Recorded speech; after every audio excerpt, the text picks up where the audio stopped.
Hello, friends. Thank you for joining me for another bonus episode in the series in which I'm sharing our family's experiences in the last year of our daughter Hannah's life, which spanned from February 2008 through February 2009. My desire is to process through the events of those 12 months with a perspective that 16 years has brought, and to point listeners to hope in Jesus along the way. I'm grateful you've joined me. This is bonus episode number 159, A Heavy Burden for Small Shoulders, January 12th, 2009. At this point, I rarely went anywhere other than back and forth to Children's Hospital every other day. I was no longer working, I was unable to attend church, and even my trips to Walmart were rare. As Hannah's motor skills and vision continued to decline, Brad began to accompany us more and more often on our trips to Little Rock to assist with transporting her. While we were consumed with Hannah's care and hospital visits, 13-year-old Bethany was still participating in life. She was going to school, playing basketball, cheerleading, and attending youth group. As such, she became the face of our family in the community, and the one who had to field all the well-meaning questions about her sister's condition. What a heavy burden that was for her. Those questions were difficult enough for us as adults to answer, much less a child at her tender age.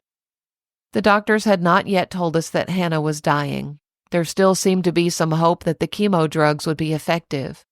But even Bethany could see that unless God miraculously intervened, that would be the outcome.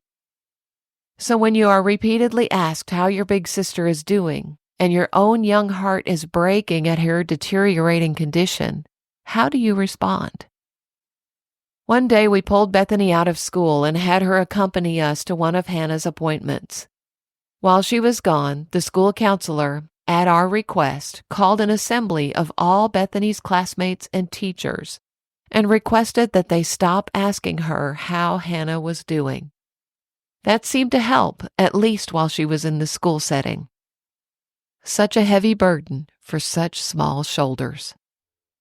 Here's my email from 16 years ago today. It's Monday, so we are at Children's for our regular clinic day. They had a little bit of trouble getting her blood work done today.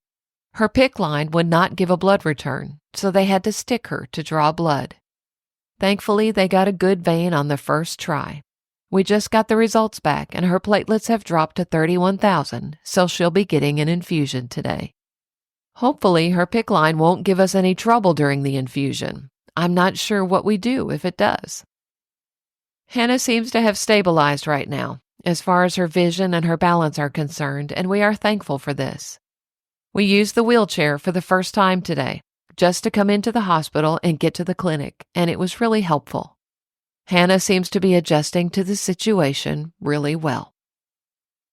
We would ask that you pray for Bethany, though. It's been difficult for her to see Hannah going through these changes over the last couple of weeks.